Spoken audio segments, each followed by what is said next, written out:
আজ বারাণসীর ভোরের আলোয় যেন অবর্ণনীয় ভালো লাগা আর অচেনা এক রোমাঞ্চ। আজ আমাদের স্বপ্নের লাদাখ রোড ট্রিপের দ্বিতীয় দিন। কলকাতা ছাড়ার সময় ঘরের চেনা আরামটুকুকে বিদায় জানিয়ে যে উন্মাদনাটাকে লুকিয়ে রেখেছিলাম, আজ এক্সপ্রেসওয়ের চওড়া কালো পিচের চাকা ছোঁয়াতেই সেটা যেন একটু বেশি গতি পেল। মনে হচ্ছে কত বছরের অপেক্ষা, কত স্বপ্ন সত্যি হওয়ার দিকে এগিয়ে চলেছি আমরা। সামনে মাইলের পর মাইল বিস্তৃত উত্তরপ্রদেশের এক্সপ্রেসওয়ে। চারিদিকে তখন চড়া রোদের প্রস্তুতি, বাতাসে গরমের হালকা হালকা, দুপাশে দিগন্ত বিস্তৃত রুক্ষ তামাটে ক্ষেত। গরম কেমন বলুন? ওরে বাবরে, জ্বলে পুড়ে যাচ্ছি। হাই ফাই গরম। রোদের চাদর গায়ে জড়ানো উত্তরপ্রদেশের এই রুক্ষতা যেন আমাদের মনের ভেতর লাদাখের সেই পাথুরে রুক্ষ সৌন্দর্যের একটা আগাম মহড়া দিয়ে যাচ্ছে। পেছনে পড়ে রইল বেনারসের গঙ্গার ঘাট আর এই তপ্ত প্রান্তর, আর সামনে আমাদের প্রতিনিয়ত টেনে নিয়ে চলেছে সেই দূর শীতল পাহাড়ের হাতছানি, তুষারাবৃত চূড়া আর নীল হ্রদের দেশ। এক্সপ্রেসওয়ের ওপর দিয়ে গাড়ি যত এগিয়ে চলেছে, মনে হচ্ছে আমরা শুধু একটা গন্তব্যের দিকে যাচ্ছি না, বরং একটা দীর্ঘদিনের লালিত স্বপ্নকে ছুঁতে যাচ্ছি। চলুন এই যাত্রায় আজ আরো কয়েকটা মাইল পেরিয়ে যাই একসাথে।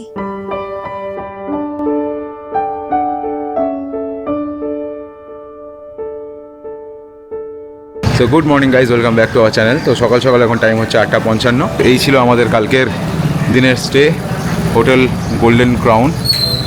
রিনোভেশনের কাজ চলছে এই মুহূর্তে।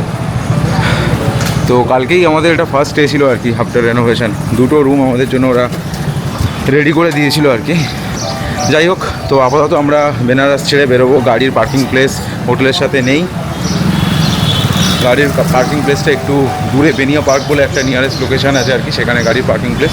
আর সামনেই দেখতে পাবে বেনারসের সেই ব্যস্ত রাস্তাঘাট আর কি। এই মুহূর্তে ট্রাফিক অতটা লাগেনি। কালকে আমরা যখন এখানে চেকিং করি প্রচণ্ড ট্রাফিক ছিল, গাড়ি নিয়ে গলাই যাচ্ছিল না আর কি। তো এই দিকটাতে পড়বে কাশী বিশ্বনাথ টেম্পল, খুব দূরে নয়, ভেতর দিয়ে রাস্তা আছে।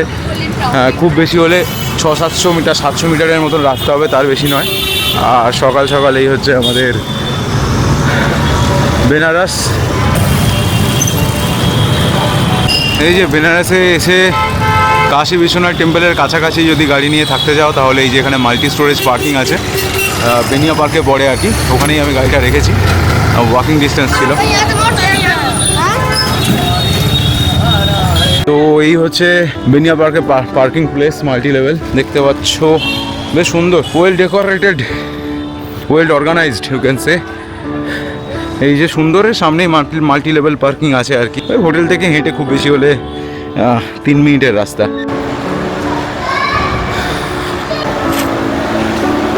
পার্কিং থেকে গাড়ি বের করার পরে এই হচ্ছে চলছে আমাদের এখানে লাগেজ প্যাকিং। গাড়িতে দেখো লাগেজ মোটামুটি পুরো ঠেসে গেছে, কারণ লম্বা ট্রিপ লাদাখ, তো প্রায় 20 দিনের মতন ট্রিপ, তো জিনিসপত্র একটু বেশি হবে। এটা একটা বড় হেডেক, গাড়িতে প্রত্যেক দিন লাগেজ বের করো আর ভরো। যাই হোক, এই ছিল হচ্ছে পার্কিং প্লেস। সো এবার আমরা স্টার্ট করব বেনারস থেকে। আজকের ডেস্টিনেশন দিল্লি, দেখা যাক। হ্যাঁ, বেনারসের এক্সপিরিয়েন্স কোনো কালেই আমাদের ঠিক মতন ভালো নয় কাশী বিশ্বনাথ টেম্পল ভিজিট করা ছাড়া। আর মোটামুটি দেখো সকালবেলায় এখন প্রায় টাইম হচ্ছে 9:21। 9:21-এর মধ্যে দেখো রাস্তাঘাটে সব গিজগিজ করছে লোকজন, এরকম একটা অবস্থা। মানে প্রচণ্ড ট্রাফিক থাকে, লোকজন কোনো রকম ট্রাফিক রুলস ফলো করে না, কিচ্ছু করে না, যে যার মতন চলে আসে। রিক্সা, ভ্যান, টোটো, বাইক, অটো সব রকম আছে। তো আপাতত আমরা বেনারস ছেড়ে বেরোবো। মেন কাজ হবে ফার্স্ট আমাদের গাড়ি ফুয়েল আপ করা। কালকে 719 কিলোমিটারের মতন রাস্তা আমরা ড্রাইভ করে চলে এসেছিলাম বেনারস। গাড়ির অ্যাভারেজ শো করেছে কালকে 17-এর মতন লাস্ট। 13 ঘন্টা 55 মিনিট, মানে 14 ঘন্টার মতন ড্রাইভিং টাইম ছিল।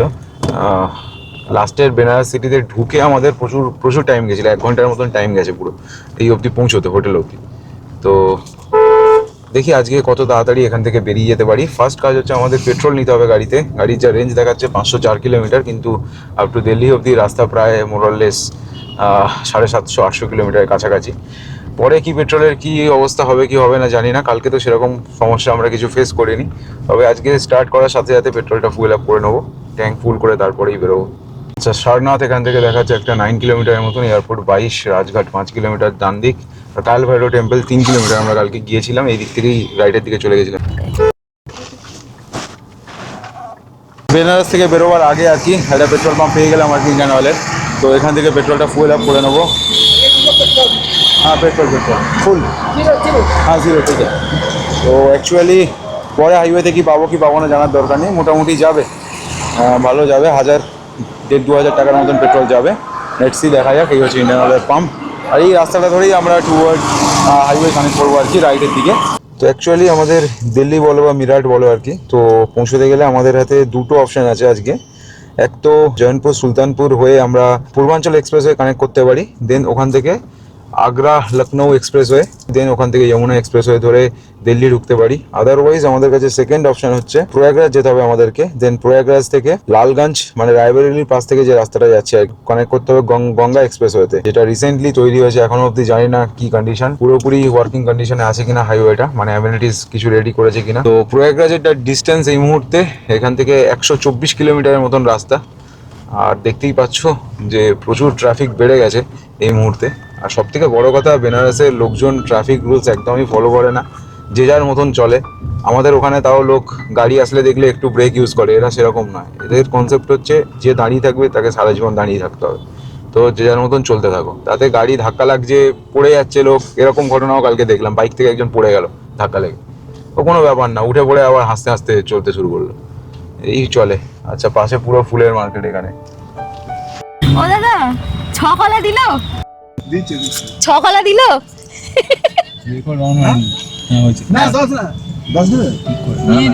আমরা এখানে দাঁড়ালাম, ব্রেকফাস্ট তো করতে পারিনি, আর এই লুচি পুরি খাওয়ার ইচ্ছে সেভাবে হচ্ছে না, তো একটু কলাই কিনে নেওয়া হচ্ছে। কটা কলা কিনলেন? 10টা কলা 50 টাকা নিল, ঠিকই আছে প্রাইস। না 6টা বলেছিল দাদা, তো ওনারা বললো 10টা দিয়ে দিই, 10টা 50 টাকা। 6 কলা চেয়েছিল দাদা, ওরা 10 কলা দিয়ে দিয়েছে ভালোবেসে। তো আমরা যে হাইওয়েটা ধরে যাচ্ছি আর কি, স্টেট হাইওয়ে আর এটা কি, দিয়েই যাই। এটা ছিল ফার্স্টবার যখন গিয়েছিলাম আগেরবার, এটা ছিল 731B, তো বেশ চওড়া দেখছি। মেন অলিগলিটা হচ্ছে ওই মন্দির চত্বরটা, এবং এন্টায়ার বেনারসি ধরতে পারো অলিগলি, ওইগুলো অলিগলিগুলো সব ঠিকঠাক করবে আর কি। চলছে বুলডোজার। বুলডোজার চালাচ্ছে।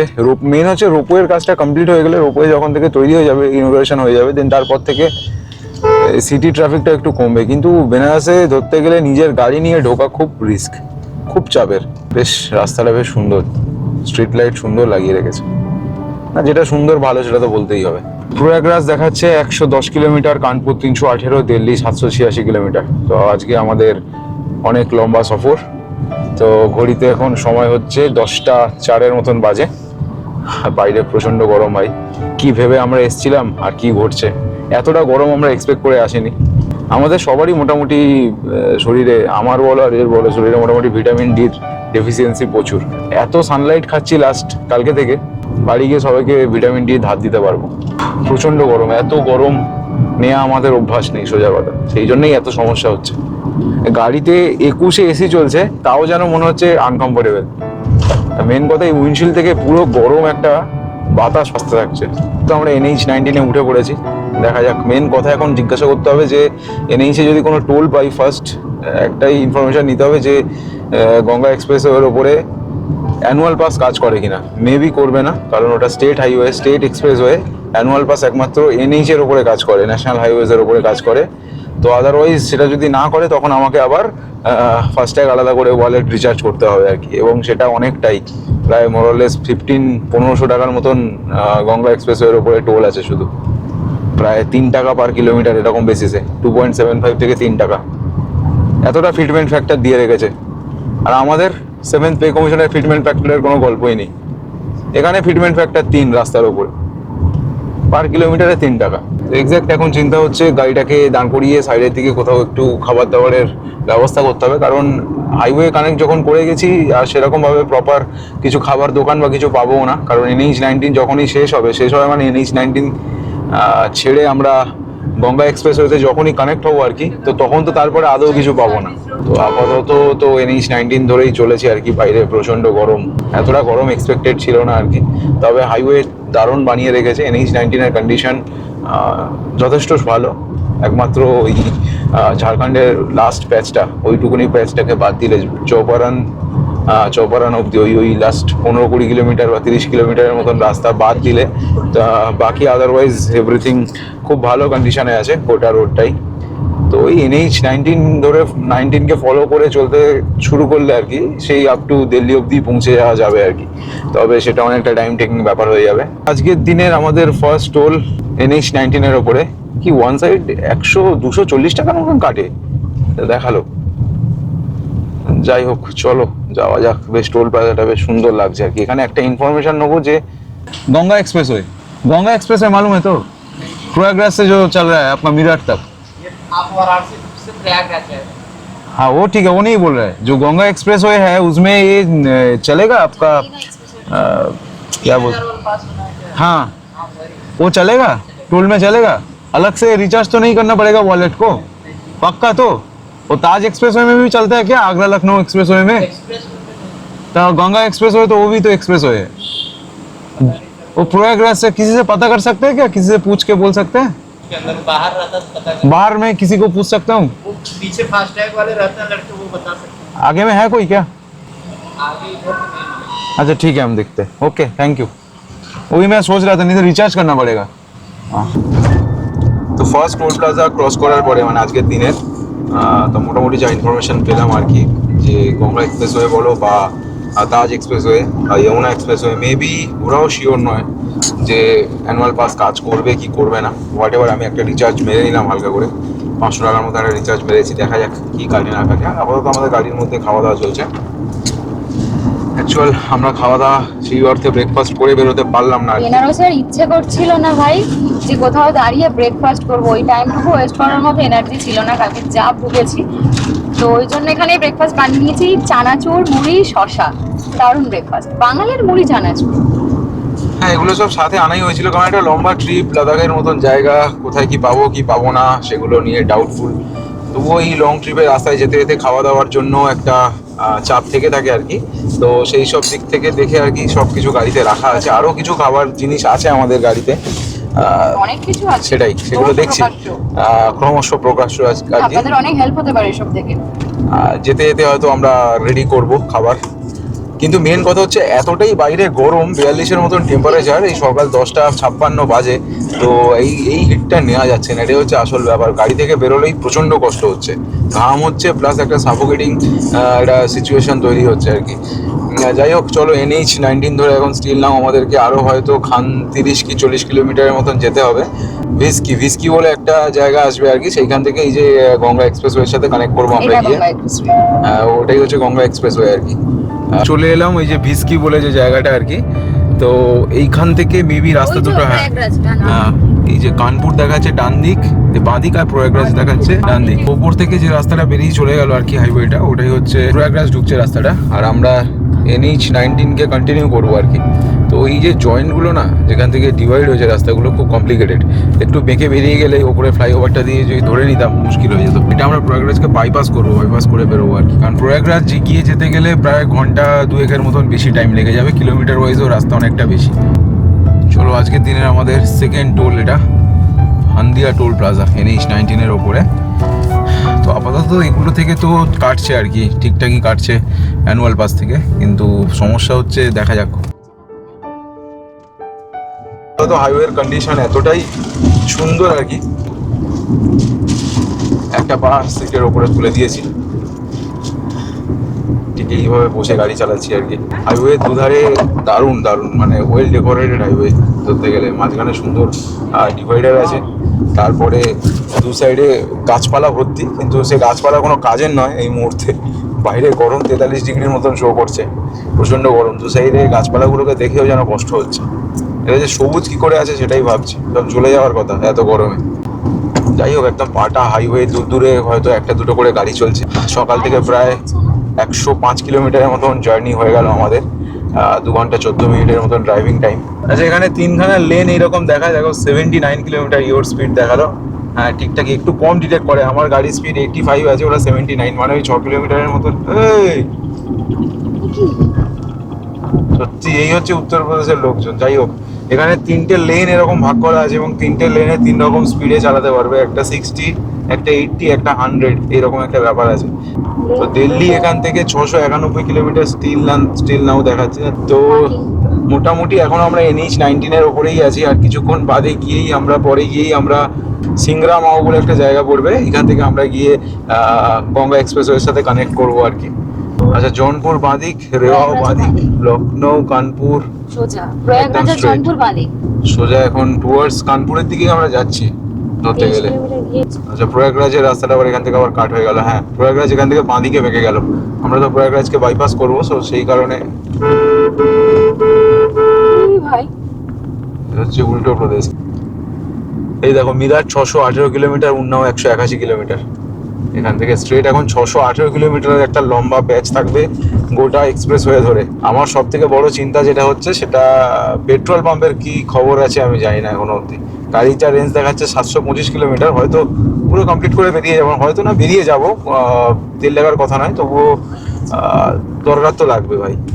যদি মাঝখানে ওই পেট্রোল পাম্প যেগুলো আছে আর কি, রেস্ট এরিয়ার যে পাম্পগুলো পড়েছে আর কি, তা সেগুলোতে যদি তেল না থাকে বা যদি না চালু হয়ে থাকে, তখন একটু সমস্যায় পড়বো। দেখা যাক। ও এখান থেকে টোল দিয়েই ঢুকতে হবে, এখানেই তো দুধ কা দুধ পানি কা পানি হয়ে যাবে। দেখি কি বলে। एनुअल पास काम करता है इधर? एनुअल पास ये वॉलेट से जाएगा ना? वॉलेट से जाएगा। एंड कितना लगेगा पूरा मीरठ तक? 1500-1600 रुपए। Okay, thank you. তো মোটামুটি আমরা এই ফার্স্ট টোল এখান থেকে গেল আর কি। তার মানে আমাকে ওয়ালেট রিচার্জ করতে হবে, যেটা ভাবছিলাম আর কি। কি এক্সপ্রেসওয়ে বানিয়েছে মাইরি, বাপ রে বাপ! দেখলে মনে হয় অ্যানাদার ওয়ার্ল্ডে আছি আর কি, মানে অ্যানাদার কান্ট্রি ধরতে গেলে। গোটা ইউপিতে এরকম লম্বা চওড়া এক্সপ্রেসওয়ে ভর্তি। টোটাল 8টা লেন আছে, 4 লেন দুদিকে। তো 4টে স্পিড লিমিট আছে, যাতে তা বুঝলাম আর কি। বিলো 60 দেন 80, দেন অ্যাবভ 100 বা 120 এরকম কিছু স্পিড লিমিট। তো ওখানে দেখালো 79-এর মতন স্পিড। তো আপাতত আমরা ধরতে গেলে ইন্ডিয়ার ফাস্টেস্ট এক্সপ্রেসওয়ের ওপরে আছে, গঙ্গা এক্সপ্রেসওয়ে। খুব রিসেন্টলি এটা তৈরি হয়েছে, স্পেশালি ধরতে গেলে মেবি মহাকুম্ভের আগেই ডেভেলপ করেছে। ডাইরেক্ট মিরাট থেকে প্রয়াগরাজকে কানেক্ট করেছে এক্সপ্রেসওয়ে থ্রু দিয়ে, প্রায় 600 কিলোমিটারের মতন রাস্তা। তো মাঝখানে অনেক তো সিটি পড়বে, কিন্তু বেরিয়ে যাওয়াটাও চাপের। তো এই রাস্তা দিয়ে এখন কন্টিনিউ আমাদেরকে চলতে হবে আর কি। বাইরে গরম ভালোই, 42 ডিগ্রির মতন টেম্পারেচার। আর ধরতে গেলে ফাস্টেস্ট এক্সপ্রেসওয়ে যেহেতু, তো একটু জার্নি আমাদের বোরিং হতে চলেছে। জনমানব থেকে বিচ্ছিন্ন এই এক্সপ্রেসওয়ে আর কি। চারদিকে শুধু এরকম ধুধু সব চারদিক থাকবে আর কি। সামনে গাড়ি 4-5 কিলোমিটারের ডিস্টেন্সে হয়তো গাড়ি দেখতে পাবো একটা দুটো, তার বেশি কিছু হবে না।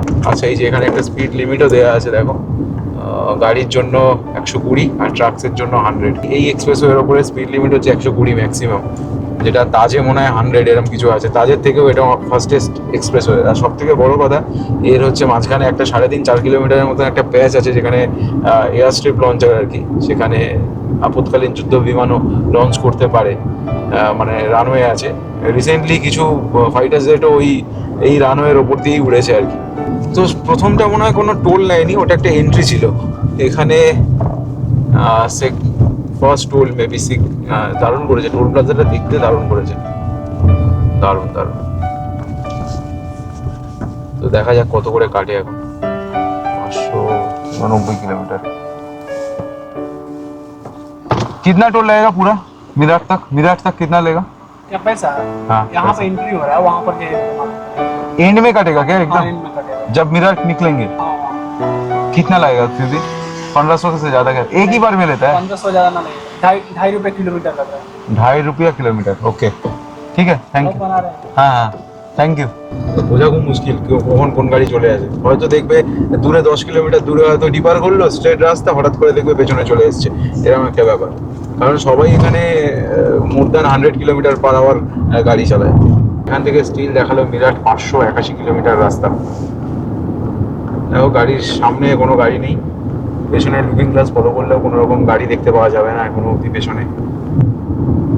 শুধুই আমরাই চলেছি মনে হয়। আসছে মাঝে মধ্যে একটা দুটো গাড়ি আসছে, পাশ থেকে স্পিডে বেরিয়ে যাচ্ছে। আমি খুব একটা বেশি স্পিডে চালাচ্ছি না, 100-এ ক্রুজ করে দিয়েছি গাড়িতে। কারণ 120 করে দিলে বেশি গাড়ি ফুয়েল কনজিউম করবে। তো ফুয়েলের কথাটাও একটু ভাবতে হবে আর কি, যতটা বাঁচানো যায়। শুধু বেশি স্পিডে চলে চালিয়ে লাভও নেই।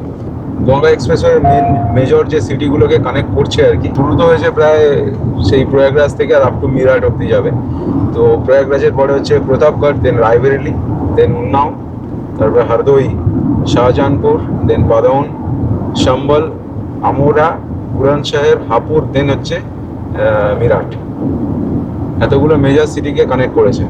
এবার এতগুলো মেজর সিটির মধ্যে সবগুলোতে এক্সিট আছে কিনা বলতে পারবো না, হয়তো নাও থাকতে পারে, অথবা থাকতেও পারে। ফার্স্ট টাইম আমরা এই এক্সপ্রেসের ওপর দিয়ে যাচ্ছি, কারণ আগে আমরা যখন দিল্লি গেছি বা যতবার গেছি, মানে মানালি যেবারে গেলাম বা তারপরে যখন স্পিতি ট্রিপ করেছিলাম, তখন আমরা বেনারস থেকে বেরিয়ে আগ্রা লখনৌ এক্সপ্রেসওয়ে কানেক্ট করতাম, দেন তারপরে ওখান থেকে যমুনা এক্সপ্রেসওয়ে কানেক্ট করে দিল্লি ঢুকতাম।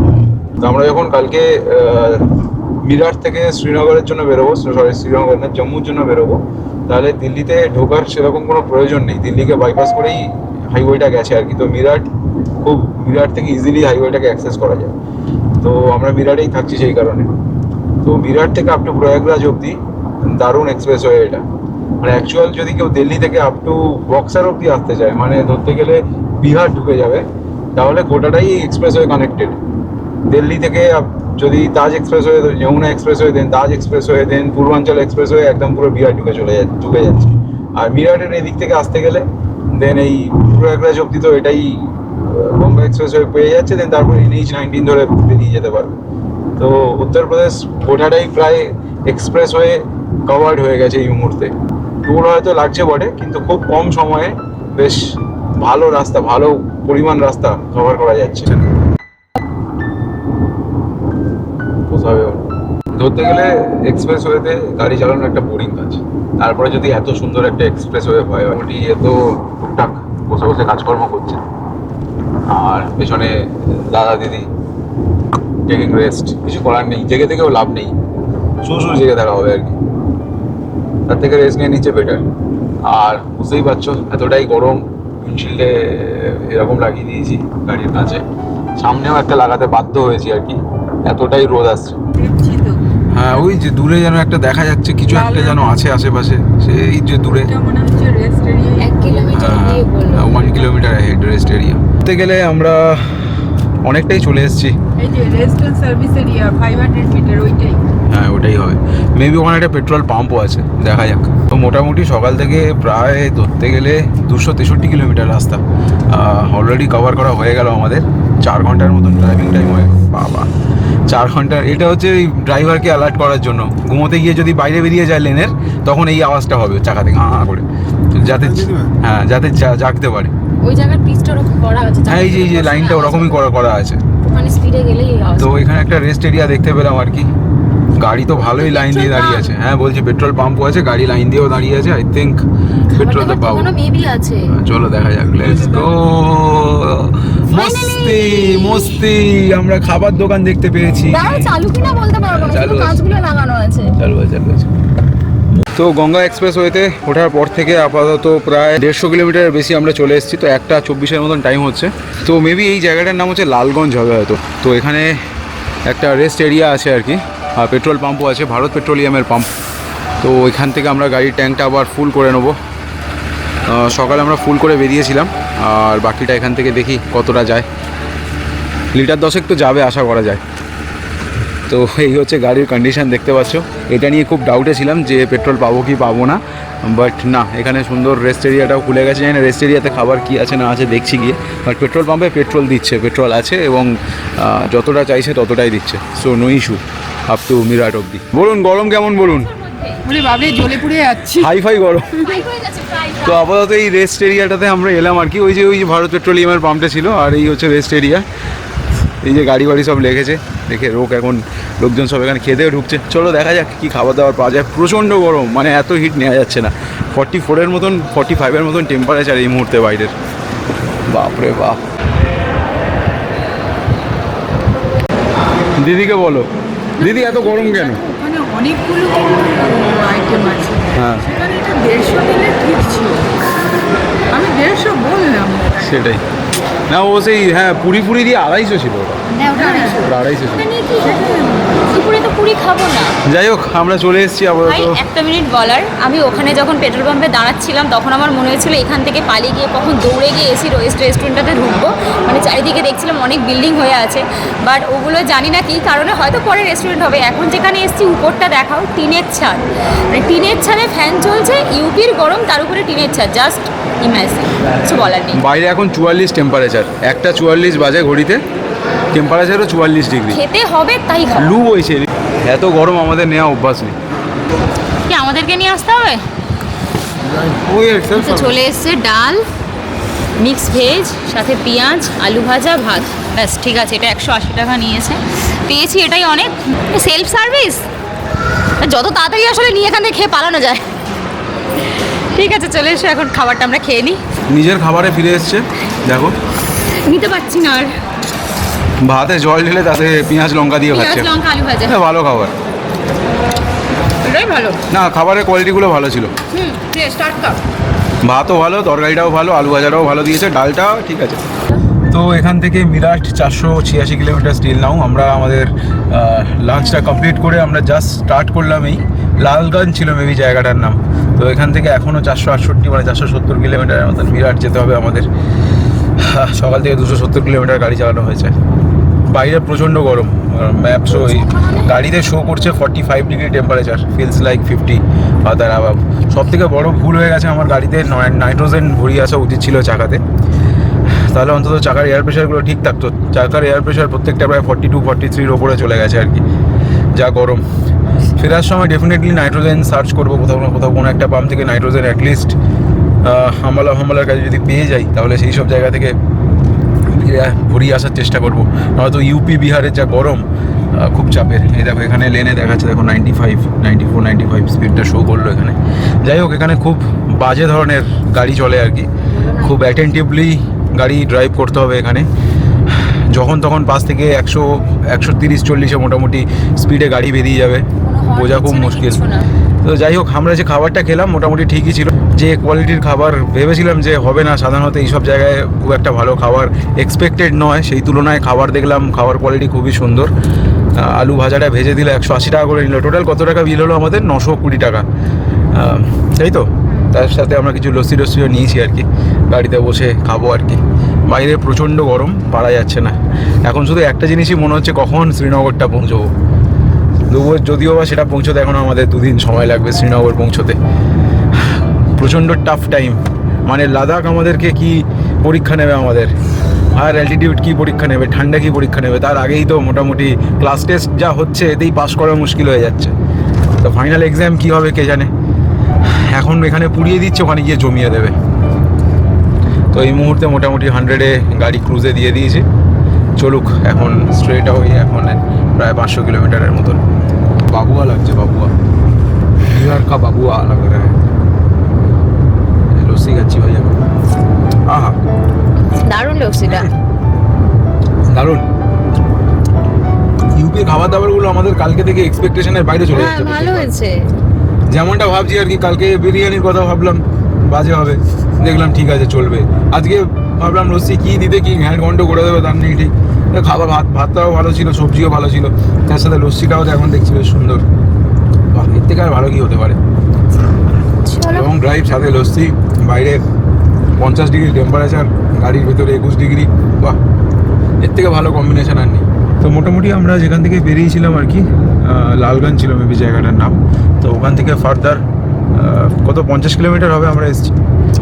50 কিলোমিটার্সের মতন রাস্তা আসার পরে রাইট সাইডে আরও একটা দেখলাম এইরকম রেস্ট এরিয়া আছে আর কি, অল্টারনেট ওয়েতে আছে, কোনোটা রাস্তার এদিকে আর কোনোটা রাস্তার উল্টো দিকে। কিন্তু ব্যাপার হচ্ছে অসুবিধা তাতে কিছুই নেই। ফার্স্ট 100 কিলোমিটার্সে ছিল না। ব্যাপার হচ্ছে যদি যেতে চাই, মানে তার জন্য নিচে আন্ডারপাস করা আছে, লেফট সাইড দিয়ে নেমে গিয়ে আন্ডারপাসের থ্রু দিয়ে গিয়ে তারপরে ওটাতে জয়েন করা যাবে আর কি, মানে ওখানে পৌঁছানো যাবে। এটাই হচ্ছে ব্যাপার। আর বাকিটা হচ্ছে, এখন আপাতত আমরা কানপুরের কাছাকাছি আছি। কানপুর হচ্ছে জাস্ট আমাদের বাঁ দিকটাতেই পড়বে। এই যে উন্নাও কানপুর দুটো ডাইরেকশন দেওয়া আছে আর কি, উন্নাও অ্যান্ড কানপুর, এটা এটা হচ্ছে বাঁ দিকেই পড়বে আর কি। অ্যাকচুয়ালি এক্সপ্রেসওয়েটা পুরো গঙ্গা নদীকে ফলো করে তৈরি হয়েছে। গঙ্গা যেমন যেমন এসছে আপ টু প্রয়াগরাজ অবধি, যেখানে এসে যমুনার সাথে মিশেছে, গঙ্গা যমুনা যেখানে সঙ্গম, গঙ্গা নদীর ওয়েটাকেই পুরো ফলো করে এই এক্সপ্রেসওয়েটা বানানো, সেই জন্য নামও দিয়েছে গঙ্গা এক্সপ্রেসওয়ে। হ্যাঁ, যদি কেউ এখান থেকে লখনৌ এক্সপ্রেসওয়েতে উঠতে চায় তাহলে এই বাঁ দিকের রাস্তাটা ধরে গিয়ে ঘুরে গিয়ে লখনৌ এক্সপ্রেসে, আগ্রা লখনৌ এক্সপ্রেসওয়েতে উঠতে পারে।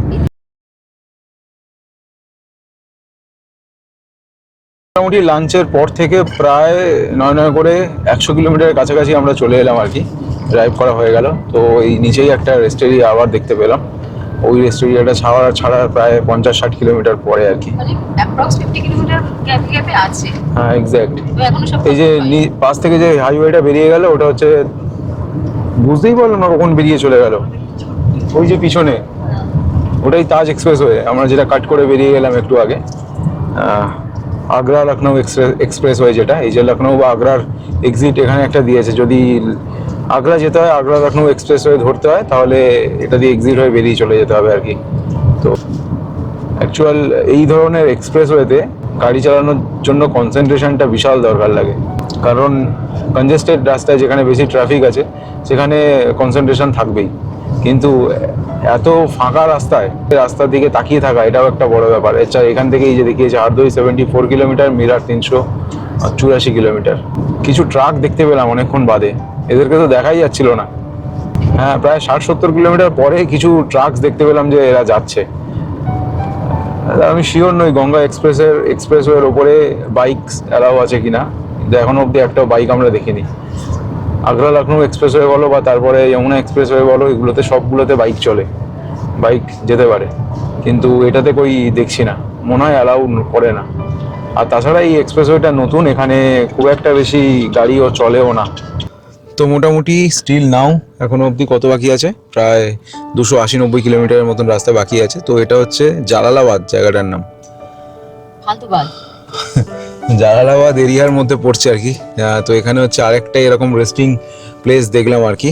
আমরা যখন 280 বা এরকম কিলোমিটার হয়েছিল তখন 90 কিলোমিটার, তখন মনে হয় ফার্স্ট আমরা ব্রেক নিয়েছিলাম, আর এখন 497 কিলোমিটার, মানে আরও প্রায় 200 কিলোমিটার পরে এরকম একটা রেস্ট এরিয়া পেলাম। তো এখান থেকে পেট্রোলের ট্যাঙ্কটা আরেকবার ফুয়েল আপ করিয়ে নেবো, তার কারণ এরপরে আপ টু মিরাট অবধি আর দাঁড়াবো না। মিরাট তো প্রায় এখনও 280 কিলোমিটার অবধি পড়ে আছে, বাকি কালকের গল্প কালকে দেখা যাবে। তো এখানে যখন তেল পাওয়া যাচ্ছে যতটা সম্ভব ফুয়েল আপ করিয়ে রাখি, ভবিষ্যতে কোথায় কি পাবো না তার ভরসা করে রাখলে হবে না। তো সেম ভারত পেট্রোলিয়ামেরই পাম্প আছে আর কি, আগেরটাতেও দেখেছিলাম ভারত পেট্রোলিয়াম, এটাতেও দেখছি ভারত পেট্রোলিয়ামের পাম্প। রেস্ট এরিয়াগুলোও তৈরি হচ্ছে, এখন অবধি পুরোপুরি তৈরি হয়নি। এই যে পাম্পের এরিয়াটাও ঠিকঠাকভাবে ডেভেলপ করছে আর কি, পেপার ব্লকগুলো বসাচ্ছে।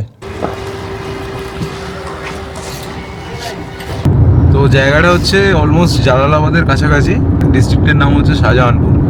তো এই যে স্টেজটা দেখা যাচ্ছে আর কি, এই যে প্যাচটা, এটা হচ্ছে একটা এয়ার স্ট্রিপ আর কি। এখানে এটা প্রায় 3.5 কিলোমিটার লম্বা আছে এয়ার স্ট্রিপটা। এখানে অলরেডি সাকসেসফুলি আমাদের ফাইটার জেট অবতরণ এবং উত্তরণ করে ফেলেছে। এই যে প্যাচটা, এটা গোটাটাই কংক্রিটের তৈরি এবং 3.5 কিলোমিটার লম্বা। মেবি 2025-এ এটার একটা সাকসেসফুলি ট্রায়াল হয়েছিল, 2025 মে মাসে। এটা তাজ এক্সপ্রেসওয়েতেও এরকম একটা প্যাচ আছে।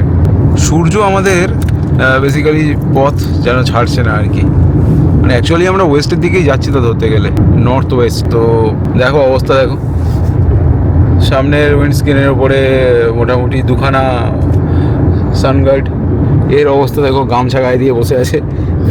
ইউপিতে এসে বাবুয়া হয়ে গেছে এখানকার। এখানকার লোকেদের মধ্যেই থাকতে হবে। এইগুলো ছিল না আমার কাছে প্র্যাকটিক্যালি, এগুলো শেষ পর্যন্ত আমি কিনলাম টোল প্লাজায় মনে হয়, তাই না, টোল প্লাজা থেকে কিনলাম। বাজে এগুলো, একদম পাতলা।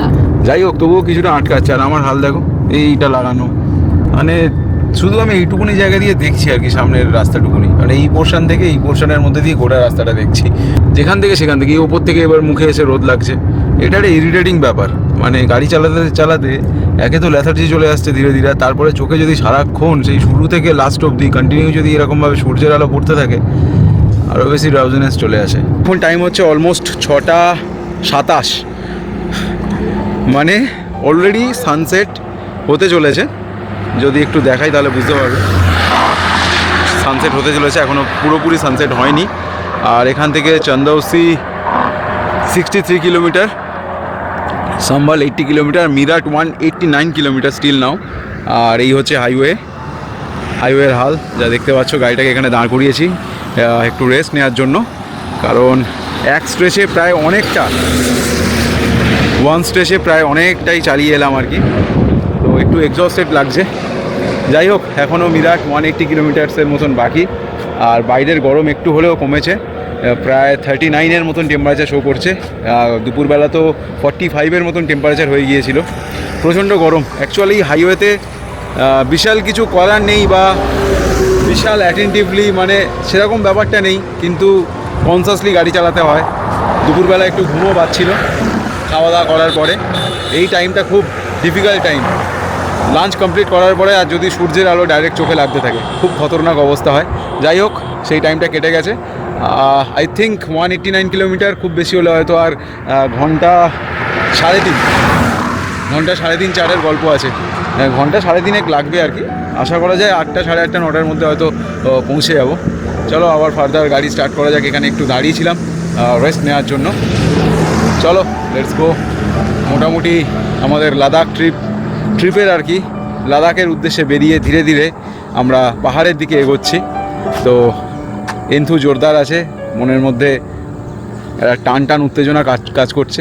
ঘড়িতে দেখো সময় হচ্ছে 6:44-এর মতন, আর বাইরে একটা সুন্দর সানসেট হচ্ছে। বাহ, কি সুন্দর দেখতে লাগছে। মানে এটাই হচ্ছে রোড ট্রিপের মজা। সকালে সানরাইজ থেকে শুরু করে সন্ধ্যেবেলা সানসেট অবধি গোটাটাই রাস্তায় আমরা। কালকে আমরা যখন ঘর থেকে বেরিয়ে স্টার্ট করেছিলাম বারাণসীর উদ্দেশ্যে, তখন অন্ধকার ছিল। 3:30, 4টের সময় আমরা আমাদের ট্রিপ স্টার্ট করেছিলাম। তো কালকে আমরা বেনারস স্টে করলাম। তো আজকে যখন আমরা মিরাট ঢুকবো, তখন কি সুন্দর সানসেট হচ্ছে, একটা সুন্দর সানসেট। বাইরে টেম্পারেচারটা একটু হলেও কমেছে, একটু হলেও প্রেজেন্ট হয়েছে ওয়েদার। যাই হোক, এই দেখো স্পিড লিমিট দেওয়া আছে 120, 100 এরকম সব স্পিড লিমিট দেওয়া আছে। তো টোল প্লাজা চলে এসছে গঙ্গা এক্সপ্রেসওয়ের ওপরে। কি সুন্দর এই সাইনটা না, এক্সপ্রেসওয়েটা। গঙ্গা এক্সপ্রেসওয়ের এইটা হচ্ছে ট্রেডমার্ক আর কি, দারুণ একটা দেখতে। যাই হোক, ব্যাপারটা হচ্ছে যে আগে দুটো যে টোল গেট ছিল সেখানে এন্ট্রি নিয়েছিল, মানে এন্ট্রি করেছিল, বাট কাটেনি টাকাটা। তো অ্যাকচুয়াল কাটবে হচ্ছে এখানে। যদি এটা আমাদের কাছে আমার ফার্স্ট ট্যাগের টাকা থেকে যদি নেয়, আগে জেনে নিয়ে তারপরে না হয় পিছনে আসবো। ফার্স্ট ট্যাগ চলে না, এই চলবে না, দাঁড়া জানতে হবে। ও গাড়ি চলে আসছে আবার, কেন ঢুকছে? आपका एनुअल पास से काटेगा क्या? भगवान, हो गया।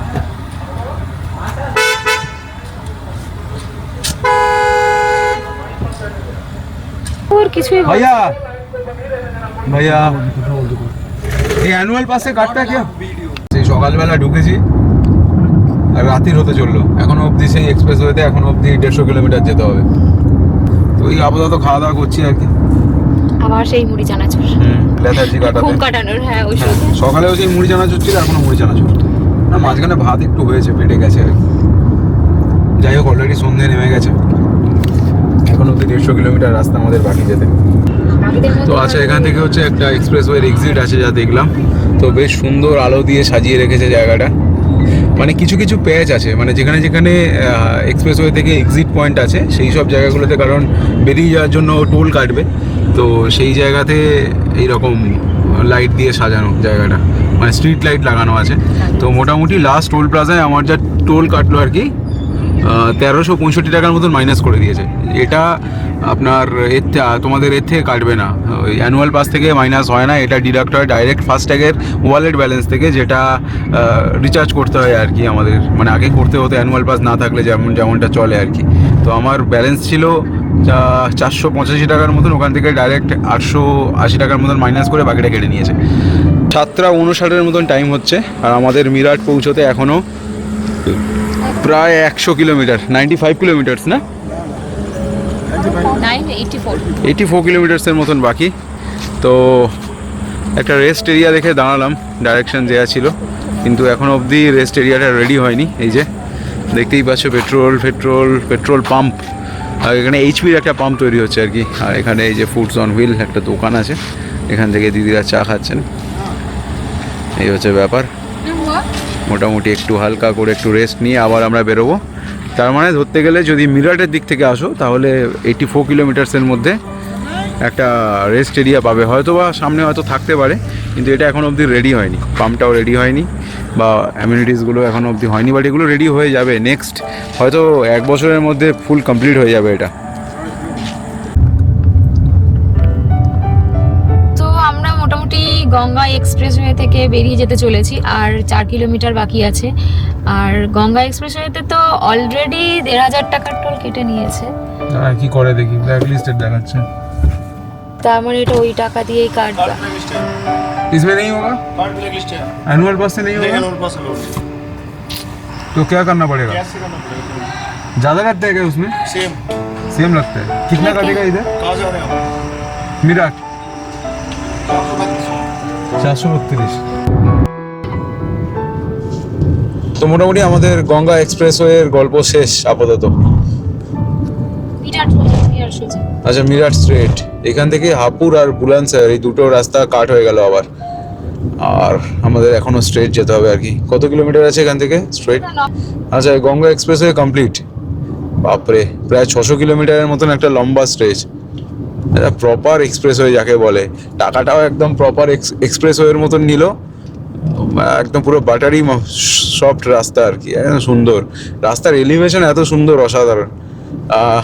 যমুনা এক্সপ্রেসওয়ে বা আগ্রা লখনৌ এক্সপ্রেসওয়ে সুন্দর, কিন্তু এত প্রপার এলিভেশন নেই ওখানকার। ওখানেও গাড়ি বাম্পি ফিল হয়, কিন্তু এখানে তো মানে একদম স্মুথ, যেন মনে হচ্ছে ট্রেন চলছে।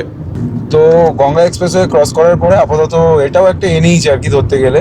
তো মিরাট এখান থেকে 14 কিলোমিটারের মতন দেখালো, অনেকক্ষণ বাদে, মোটামুটি অনেকক্ষণ পরে, অ্যাকচুয়াল ধরতে গেলে প্রায় 8 ঘন্টা পরে মনে হচ্ছে যে একটা জনমানবযুক্ত জায়গাতে এসে পৌঁছেছি। হয়তো মনে হচ্ছিল আমরা কোনো আলাদা কোনো একটা প্ল্যানেটে আসি আর কি, কেউ নেই, কিচ্ছু নেই, শুধু গাড়ি চলছে তো চলছে, এরকম একটা ব্যাপার। চারদিক পুরো শুনশান ফাঁকা মাঠ, কিছুই দেখা যায় না। নেক্সট 5-10-15 কিলোমিটার সামনে পিছনে কেউ নেই, এরকম একটা ব্যাপার। তো এখন তাও ঠিক আছে, দেখে মনে হচ্ছে কাছাকাছি গাছপালা আছে, অন্য গাড়িও আসছে যাচ্ছে সামন থেকে, ঠিক আছে, এবার ঠিকঠাক মনে হচ্ছে আর কি। গঙ্গা এক্সপ্রেসওয়ে থেকে নামার পরে মোটামুটি আর কত 5 কিলোমিটার না 3 কিলোমিটারের মতো একটা প্যাচ ছিল আর কি। তো সেটা হচ্ছে এই নর্মাল স্টেট হাইওয়ে আর কি ধরতে গেলে। এটা হচ্ছে দিল্লি রোড। 8 কিলোমিটার ছিল। 8 কিলোমিটার ছিল, এখান থেকে লেফট, তাই তো? হ্যাঁ, লেফট। তো এটাই বাঁদিকে স্ট্রেট দিল্লি বেরিয়ে যাচ্ছে, এটা সোজা চলে গেলে স্ট্রেট দিল্লি। আচ্ছা, স্ট্রেট হচ্ছে দিল্লি, এটা নয়ডা। গেলে আচ্ছা, এটা নয়ডা কানেক্ট করছে হ্যাঁ, পুরোপুরি। একদম নয়ডা হয়ে দিল্লি। তো এখান থেকে আমাদের হোটেল কত বাকি আছে? এখান থেকে 500 মিটার বাঁদিকেই হোটেল, একদম হাইওয়ে। আচ্ছা, এই রাস্তার উপরেই, তার মানে আমরা এখান থেকে কালকে ইজিলি হাইওয়ে কানেক্ট করে বেরিয়ে যাবো আর কি। ব্যাকে বেরিয়ে যাবে পেছন দিকে। এখন টাইম হচ্ছে 9:20 মতন বাজে, আর আমরা জাস্ট এই পৌঁছালাম মিরাট। এই হচ্ছে আমাদের অ্যাকোমোডেশন, আজকে দেখতে পারো, হোটেল বিউবেল নাম, হোটেল বিউবেল ব্যাঙ্কোয়েট প্লাস হোটেল আছে আর কি। আর এটা হচ্ছে দিয়াজ, পাশাপাশি দুটো অ্যাকোমোডেশন এরকম। আর বাইরে এটা হচ্ছে গাড়ির parking place, car parking place. তো এখানে সব কটা গাড়ি আছে, সো আমার গাড়িটা ওইখানটাতে দাঁড় করিয়েছি। তো এবার ধীরে ধীরে জিনিসপত্র সব মোটামুটি লাগেজগুলোকে নিয়ে এখন হোটেলে চেক ইন করতে হবে। চলো ফটাফট চেক ইন করি, তারপর দেখছি। প্রায় ঘন্টা 11 মতন সময় লাগলো আমাদের বেনারস থেকে বেরিয়ে মিরাট পৌঁছতে। আর এই হচ্ছে পেছনে হাইওয়ে দেখতে পাচ্ছ, এটা হচ্ছে মেন দিল্লি রোড, ওদিকটা নয়ডা চলে যাচ্ছে। আর আমরা কালকে এখান থেকে গাড়ি নিয়ে ইউটার্ন করে এই সাইডে বেরিয়ে যাব। বলো বলো বলো সবে, কি হলো বল? ওসব একদম না, এইসব জায়গায় আলু ভাজা চিল্লার जैसा বিয়ে মত করো সব লোক। দাদা কোথাকার ছেলে, কোথায় এলে ভাই? বলছে এইসব ছেলে এইসব হোটেলই চায় আর কি। ও সেরা। তো এই হচ্ছে আমাদের আজকে ডিনার। এমন টাইমে আমরা এসে পৌঁছালাম, তো এখানকার রেস্টুরেন্ট বন্ধ হয়ে গেছে, রেস্টুরেন্ট বন্ধ, কিচেন বন্ধ, তো খাবার পাইনি। তো আমরা জোম্যাটো থেকে এই খাবার অর্ডার করে নিয়েছি আর কি। ইন্ডিয়া কলকাতা বিরিয়ানি বলে একটা দোকান, খুব একটা ভালো টেস্ট নয়, আমি অল্প করে টেস্ট করলাম, খুব একটা ভালো নয়।